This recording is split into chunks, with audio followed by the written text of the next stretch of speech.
With us now, Behnam Taleblu, Senior Fellow at the Foundation for Defense of Democracies. Thank you for joining us again, Behnam. What do you make of this, all these reports and the Iranian reaction? Well, in the high likelihood that this was a covert operation by Israel, it would mark the third such time that kamikaze drones, in fact, kamikaze drones that are quadcopters, which are smaller and in fact have a shorter range, are used to target Iran's nuclear, missile, and military infrastructure. Now it's alleged or reported that this is a site not just relevant to Iran's ballistic missiles, but in particular, its known drone capabilities. Even some outlets are alleging that these are the same drones that have been transferred to Russia for use against civilian targets in Ukraine. So if it is Israel, it does show how deterrence by punishment by the Israelis can actually help the Ukrainians fight against this kind of joint Russian-Iranian drone threat. But make no mistake, the point about the quadcopters and the range is that Israel or Israeli assets or Israeli forces or, partners that the Israelis may have cultivated are able to do this from close range. These are operations or attacks happening from within Iran.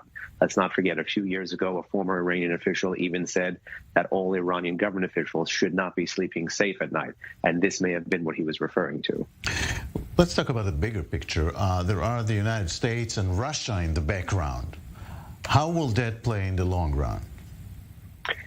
I think ultimately, if this is Israel, the Israelis may be calculating that these kind of operations, though on Iranian territory, are perhaps safer because, A, they allow more room to the Russians in places like Syria, for instance, and B, they're supposed to be covert versus overt, so they're not actually taking credit for it. It helps diminish the prospects for Iranian retaliation. Make no mistake, the Iranians probably will retaliate. They retaliated against Iraqi civilian infrastructure in March 2022, 1 month after it was reported that the Israelis struck a drone base in Kermanshah in western Iran in February 2022.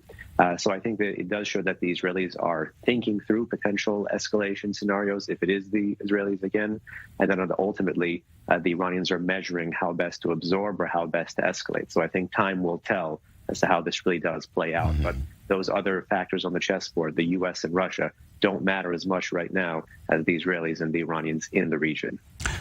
Also in the background, what's happening internally in Iran, of course, and the protests and everything, this is still there.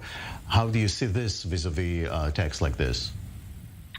Well, if we do zoom out and look at the nationwide anti-regime protests since mid-September, really that have touched over 140, 150 different cities throughout this entire iteration of protests, it in fact does create more political space for the Israelis to do what they have called the war between the wars, or what some Western analysts have called the shadow war between Iran and Israel. The more damage that is done to the Islamic Republic's security apparatus, and in particular the IRGC, which is the same force behind foreign aggression and domestic suppression, in this case, it may actually provide a wind beneath the wings of some Iranian protesters. That's not everyone's view, but that is a view being taken right now.